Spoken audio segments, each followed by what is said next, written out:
Retornamos com, posso lhe chamar como amigo do povo brasileiro? Com certeza, porque eu sou. Emael, tá bem? Amigo do povo brasileiro, não se esqueça. Eu é que falei isso para você. Tá Vou registrar. É uma grande honra, mais uma vez, dizer a você que eu estou muito contente com essa entrevista e tenho certeza absoluta que o telespectador também está. Bem, eu vou repetir a pergunta. O artigo 150, inciso 4 da Constituição Federal, diz: sem prejuízo de outras garantias asseguradas ao contribuinte, é vedado à União, aos estados, ao Distrito Federal e aos municípios. 4. Utilizar tributo com efeito de confisco. Você se lembra, telespectador, que eu perguntei, é de sua autoria esse inciso? Sim, eu sou o autor do inciso 4º do artigo 150, que Importante proíbe, esse inciso, hein? fundamental, que proíbe que tributo tenha efeito de confisco. O que significa isso?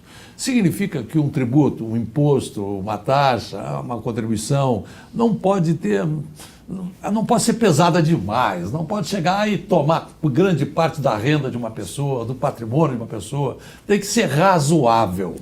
Aí vai o princípio da razoabilidade. Vou dar um exemplo concreto disso. Uma empresa de alimentos, na área de alimentação de Minas Gerais, recebeu uma multa do ICMS no valor de 25% do total da operação. Sim. Inconformada e fundamentada no inciso 4º do artigo 150, entrou com mandado de segurança. E aí a primeira instância lhe concedeu o direito. Mas aí a Fazenda apelou para o Tribunal de Justiça do Estado, que reformou a sentença, dizendo o seguinte: a Constituição diz que o tributo não pode ter efeito de confisco. Não fala que a multa não pode ter efeito de confisco. Aí entraram então com um recurso extraordinário no Supremo Tribunal Federal. Certo. E o relator foi o ministro Celso de Mello. E ele deu um voto extraordinário, aprovado pelo Pleno do Supremo. Um constitucionalista, constitucionalista, né? Isso foi em agosto de 2013. E no voto do ministro Celso Mello, ele disse: a Constituição alcança. A proibição constitucional de tributo ter efeito de confisco alcança não só o tributo, mas as suas obrigações acessórias. Certas consequências dele. As consequências. Portanto, multa também não pode ter caráter confiscatório. E volto a dizer, quer dizer, a multa, o tributo, alcançam um patamar confiscatório, têm efeito de confisco quando ferem a razoabilidade. Claro. Então veja que coisa extraordinária. O Supremo já decidiu o seguinte: multa igual ou superior a 25% já tem caráter confiscatório. Quer dizer, qualquer contribuinte hoje que for multado em mais de 25% do total da operação ou do patrimônio, ele pode entrar com a medida judicial, porque o Supremo já estabeleceu que qualquer multa superior a 25% ou igual já tem caráter confiscatório. Muito bem, já que nós estamos falando em matéria tributária, eu pergunto: hoje, a carga tributária brasileira é confiscatória. Qual a sua proposta de reforma tributária? Bom, hoje, o que nós temos hoje, não só uma multiplicação de tributos, mas um valor das alíquotas desproporcional, uma coisa brutal. Né? O que nós defendemos realmente é um sistema tributário mais simples, não um imposto único. O imposto único em si, ele nunca é o imposto único, é sempre um grupo menor de tributos. O imposto único em si é de extrema dificuldade, tem extrema dificuldade de aplicação. Mas um grupo reduzido de tributos, com menores alíquotas, porque qual é a lição internacional? A lição internacional na área tributária diz o seguinte: quanto menor a alíquota, maior a arrecadação. Vou dar um exemplo claro. Ótimo. Na área de serviços, a tributação do imposto de renda era extremamente severa, até o ponto que se criou a figura do lucro presumido. Estabelece um determinado percentual como lucro e sobre este percentual aplica, então, uma determinada alíquota. Isso se tornou palatável para o setor de serviços pagar imposto de renda. Sim. E era 1000 vezes preferível pagar o imposto de renda do que fazer uma sonegação. Claro. Resultado disso, houve uma explosão na arrecadação do imposto de renda no setor de serviços. É um exemplo claro, histórico, que reduzindo alíquotas se aumenta a arrecadação. Muito bem, a gente viaja para o exterior e de repente a gente chega em determinado país e, óbvio, a gente vai pagar aquele tributo referente àquela alíquota, como se diz, não é? E a gente diz, puxa vida, será que no Brasil não poderia acontecer a mesma coisa? Por exemplo, Estados Unidos. Lá, os estados são independentes no tocante à cobrança dos tributos, não é? Dessa parte, não é? Então, por exemplo, em Miami cobra-se 7%, Nova York parece que são 7% também, não é? E assim por diante. Pergunto, no Brasil não seria interessante recolher o imposto, entre aspas, na boca do cofre, ou seja, comprou a mercadoria, você imediatamente já paga o imposto ao Estado? Na verdade, lá você tem na própria nota fiscal é apontado a quantificação do imposto a pagar, né? Que de qualquer maneira, é pago com é recolhido ao cofre através de declaração num determinado momento pelas empresas. No Brasil, essa questão de mostrar na nota o valor do imposto é uma medida que tem que ser implantada. Tá? Ótimo. Já seria uma outra... Aí haveria seria vergonha. Um avanço, né? O governo dos estados e o governo, principalmente o governo federal, se envergonharia do contribuinte sabendo a quantidade que ele paga. Imposto. Ou seja, quando eu estou comprando, tomando um café, quanto eu estou entregando para o governo com esse café que eu estou tomando? Comprei um quilo de batata, quanto eu paguei? Tá? Estou comprando um veículo, um automóvel. Mas isso nem se fale. Porque os nossos o tributo é vergonhoso. Vergonhoso. Né? E aí, então, quer dizer, o Brasil seria internacionalmente muito mais competitivo se nós tivéssemos uma outra estrutura tributária. Não tem. Hoje, eu tenho dito o seguinte com frequência: nós temos hoje um sistema tributário injusto e que impede pessoas e empresas de crescerem. É isso. É isso. O sistema tributário brasileiro impede pessoas e empresas de se desenvolverem. Nós entrevistamos aqui. É por isso que eu queria ser presidente. Ótimo, eu faço votos que você seja presidente. Olha, você conta com o meu apoio. Muito obrigado. Já publicamente, eu já digo, meu apoio a Emael, o amigo do povo. Olha aí. Que frase, hein? Muito bem. Uma coisa leva a outra. Então, eu sou obrigado a te perguntar o seguinte. As empresas envolvidas na Operação Lava Jato são as maiores financiadoras de campanha. Como deve ser a maneira correta de fazer o financiamento da campanha de um candidato? Bom, hoje esse é um tema em intenso debate. Li esses dias um artigo elaborado por um partido político que ele colocava muito bem: financiamento público de campanha é o Estado financiando os partidos políticos que são entidades privadas. Tá? Empresas financiando partidos são empresas privadas financiando um partido ou pessoas que estão no campo do direito privado, mas na verdade vão exercer funções públicas. Então, qual é o caminho? Né? Nós temos debatido isso muito dentro do PSDC, dentro do Partido Social Democrata Cristão. E nós começamos a construir algumas ideias. Hoje, qual é o sistema atual? As empresas podem doar 2% do faturamento do seu ano anterior, pessoas físicas 10% da renda anterior e candidatos nas campanhas eleitorais 50% do seu patrimônio.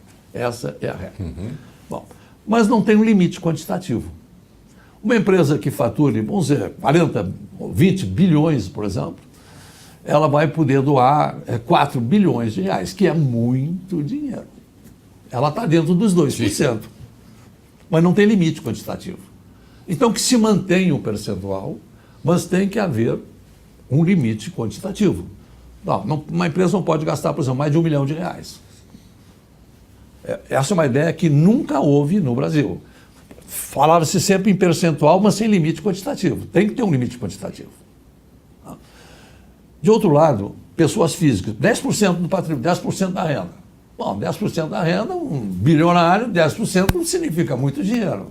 Tá? Que vicia. Essa questão de quando você... isso não tem dúvida nenhuma. Estabelece essa questão da correlação do que você deu e do que você quer depois de volta, em termos de reciprocidade. Sim. Tá? Então, isso se aproximaria, essa medida alternativa, se aproximaria do seguinte: empresas que acreditam em ideias, apoiando o partido que representam essas ideias. E até o que ela vai, a contribuição dela é uma contribuição pequena. Sim. É uma coisa que está dentro deste campo. Ela não chega a ser um dado, eu estou te dando tanto, eu vou querer de volta. Figurando não uma contribuição, mas como se fosse um empréstimo para receber de volta. Mas volto a dizer, essa é um dos temas mais complexos em debate, é o financiamento das campanhas. A nosso ver, parece que o melhor sistema seria aprimorar o sistema atual, estabelecendo limites quantitativos nas doações. E outro detalhe, quer dizer, empresas que estivessem envolvidas em malfeitos, a proibição de serem contribuintes novamente. Isso é evidente. E com transparência, Com né? transparência. Transparência tem que ser a regra. Certo. Por exemplo, eu estou agora lhe dando uma resposta num tema que é complexo, mas o faço a serviço da transparência. Alguém claro. pode não achar, mas Emael está errado. Bom, pode ser que eu esteja errado. Pode ser que o PSDC esteja errado. Mas já é uma alternativa. Emael, me diga uma coisa, a reforma política que o povo pede nas ruas é a que está em pauta no Congresso Nacional? O que o povo pede nas ruas? O que o povo pede nas ruas, na verdade, é saúde, é educação, é moradia, é transporte decente. E às vezes mistura isso com reforma política, que são coisas completamente diferentes. Sim. Hoje, o que está em curso no Congresso Nacional é uma ameaça à pátria. É uma ameaça real à pátria. Se colocou como um bode na sala a questão da cláusula de barreira, mas não é isso que querem. Querem é colocar no Brasil o distritão, que será um sistema... Depois você vai falar sobre isso. Um sistema que estabelecerá principalmente para um único partido o poder de mando no país. É o grande interesse do PMDB, implantar o distritão no país para ter um controle total sobre a política brasileira. Mas isso aqui, então, está seguindo os passos dessa ideologia maluca do governo federal. Exatamente. São coisas que caminham passo a passo e irmanadas. Né? Nós temos... essa é uma ameaça real. Esse distritão é o pior sistema para o legislativo que existe. Sabe em quantos países ele existe? 4. 4 países. E os 4 países são Afeganistão, Jordânia, Ilhas Vanuatu e Ilhas Pitcairn. Essa Ilhas Pitcairn tem uma particularidade. É o menor reduto populacional do mundo. Só tem 48 habitantes.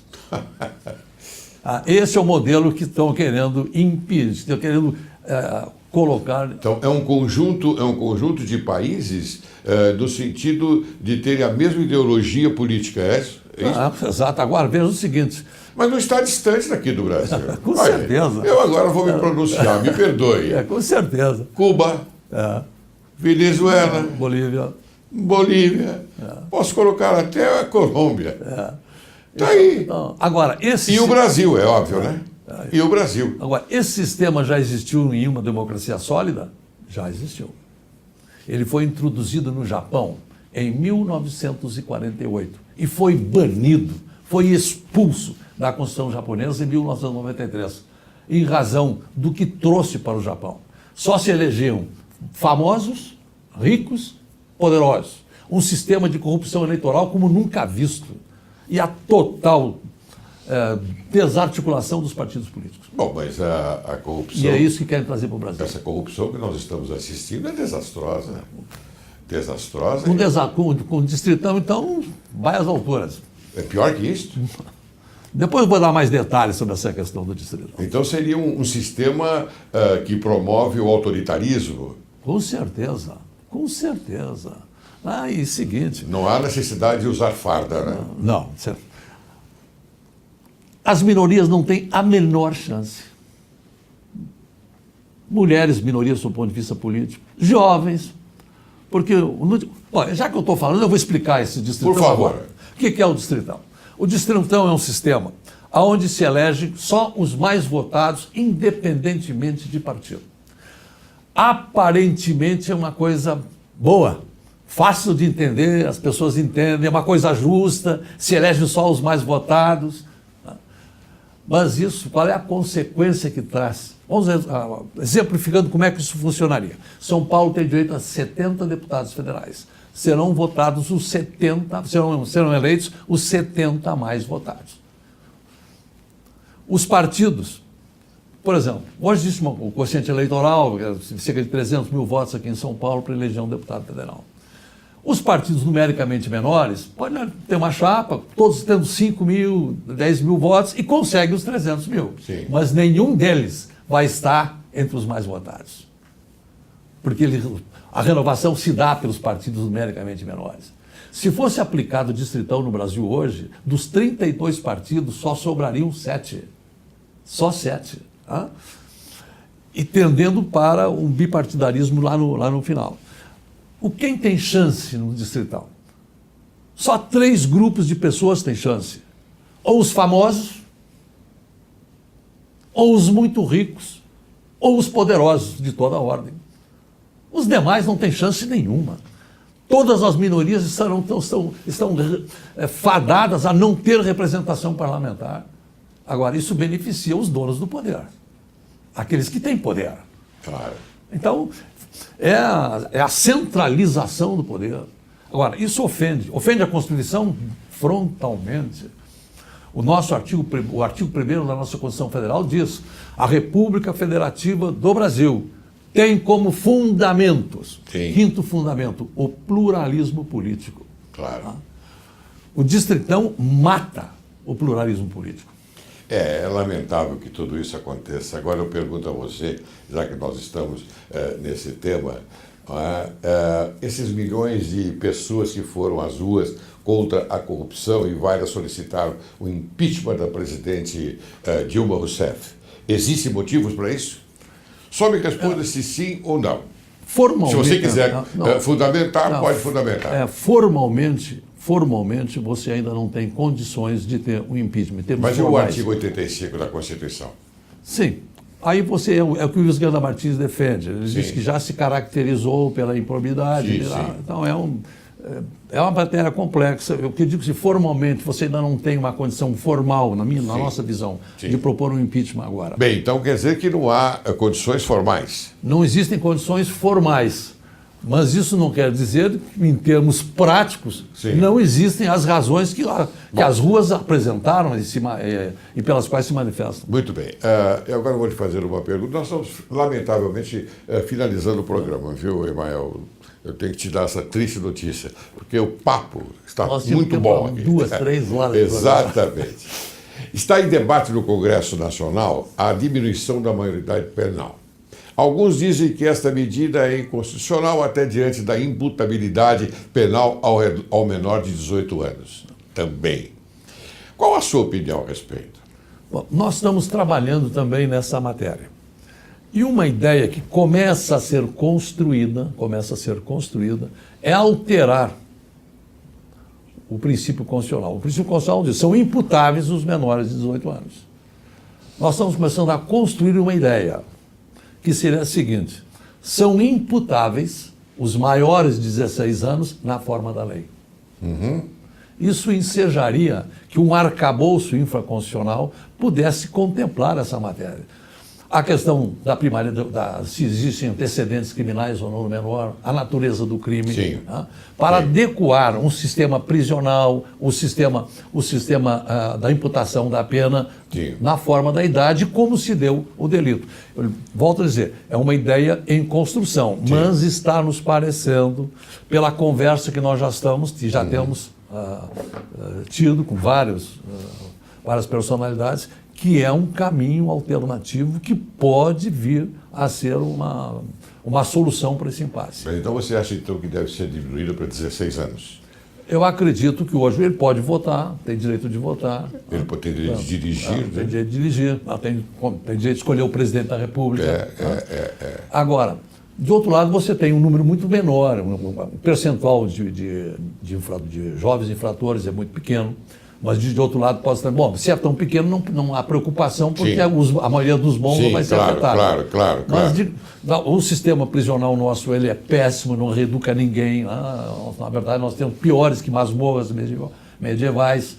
Então, essa idade de você reduzir a menoridade penal, ou seja, tornam-se imputáveis os maiores de 16 anos, na forma da lei. Na forma da lei. Ou seja, se dá à lei a condição de um diálogo maior, e depois o seguinte, sem precisar mexer na Constituição depois. Na Inglaterra não há essa obrigatoriedade no tocante à idade. Me parece que os fundamentos do Reino Unido eles se baseiam no sentido da capacidade do entendimento do fato criminoso. Ou seja, se um garoto de 12 anos cometeu um crime, não é? Se à época do fato ele entendia o caráter ilícito, não é? Ou determinando-se de acordo com esse entendimento, ele responderia criminalmente, ou responde criminalmente. Não é? Eu não sei, será que nós não poderíamos achar um jeito de introduzir esse fundamento nas nossas leis? Na forma da lei, ela poderá, inclusive, contemplar todos, mesmo que tenha 16 anos, a legislação poderá estabelecer determinados mecanismos de investigação que provem se o jovem que fez o delito, né, se ele tinha conhecimento ou não. Sim. Por isso que nós estamos colocando essa questão na forma da lei. Tudo porque, bem. De repente, ele tem menos de 18 anos, tem mais de 16 anos, mas ainda pela sua formação não tinha condição de alcançar a dimensão do que estava fazendo. Na forma da lei, porque alcança esse entendimento que eu acabei Com certeza. Poderá contemplar isso, poderá contemplar isso. Bem, meu caro Emael, por gentileza, considerações finais. Hoje o Brasil vive um momento histórico, extraordinário. De um lado, nós temos o choque da corrupção deslavada, da falta de serviços públicos, mas, de outro lado, há uma descoberta das pessoas de bem, da necessidade de serem sujeitas do processo. Hoje é o dilema, ou eu quero ser objeto do processo, ou eu quero ser sujeito dele. E as pessoas de bem estão agora, sabe, buscando na sua alma... Estofando o peito, a energia, eu quero um outro país. Eu quero o Brasil que nós queremos e nós podemos. Esta ideia que a gente quer um novo Brasil e pode construí-lo. Então é um momento que vai ser marcante na história do nosso país. Rumo ao Brasil que nós queremos e podemos. Muito bem, Emael. O Direito e Justiça em Foco teve uma honra incomensurável em recebê-lo aqui nos nossos estúdios e tenho certeza absoluta que o telespectador apreciou bastante as suas considerações desde o início do programa até o final. Eu quero agradecer a sua presença hoje no Direito e Justiça em Foco e tenho certeza absoluta que o telespectador também quer agradecer a sua presença com as informações que ele recebeu. Portanto, minha cadeia de união cumprimentando-o. Obrigado. Eu que agradeço.